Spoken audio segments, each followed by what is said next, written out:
Nowadays, a great number of companies have merged and therefore become a lot bigger as opposed to a couple of years ago, when businesses remained small and were run by autonomous individuals. In turn, employees have come to realize that they have become small fish in a very big pond, which could even be compared to a massive ocean.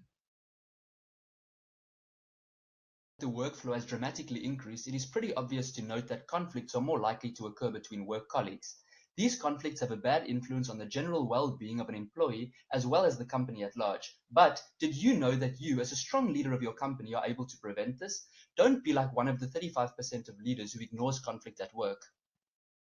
In this tutorial, we will tell you about the different types of conflict, the effects conflict has on employees, and then we'll provide you with 5 guidelines you can implement to resolve conflicts effectively between employees. There are 3 different types of conflict, which are relationship conflict, task conflict, and process conflict.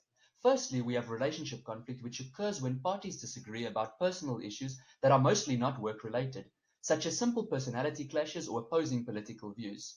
A good example of relationship conflict is discrimination. The second type of conflict is task conflict.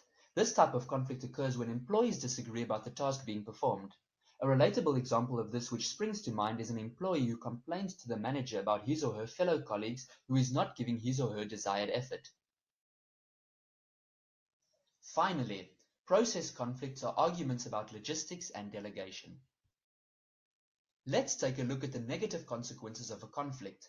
Conflicts negatively affect employees' job satisfaction and overall worker performance. Employees eventually become demotivated, take less pride, and don't enjoy working anymore, which leads to a loss of productivity. They also have to deal with a lot of stress at work, and in the worst case resulting in depression and absenteeism, which increases organizational costs. These consequences show us how important it is for a person to take a stand against conflict on the work floor, and therefore it is the responsibility of the leader, which is mostly the manager, to resolve such conflicts as soon as possible.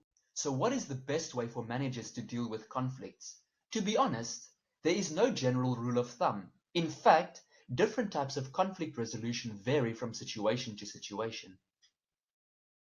The good news, however, is that a number of studies, usually conducted by postgraduates of a business school, has led to some guidelines that a manager should follow to resolve conflicts successfully.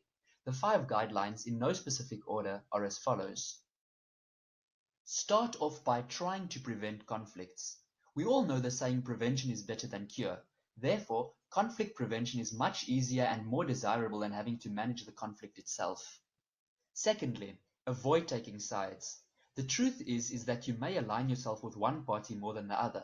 However, trying to get in the middle by promoting one's case to the other is a dangerous affair.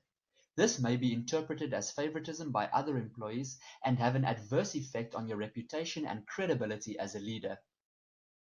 Your job is to be objective and impartial, even if you support one party's position and not the others. Refrain from playing mediator too soon. As a manager, you want your employees to be able to cope with their disputes independently. This does not mean that you should ignore the conflict. Quite the contrary, you need to acknowledge that an issue exists and encourage the disagreeing parties to resolve it between themselves as soon as possible. Employee self-efficiency is the goal. You don't want your employees to come running to you every time something out of the ordinary happens. You need to give them the tools to work things out in a peaceful manner on their own. The 4th guideline is promoting communication. You must let the disputing parties know that their feud will not be tolerated because of the negative impact it has on the team's morale, motivation, and productivity.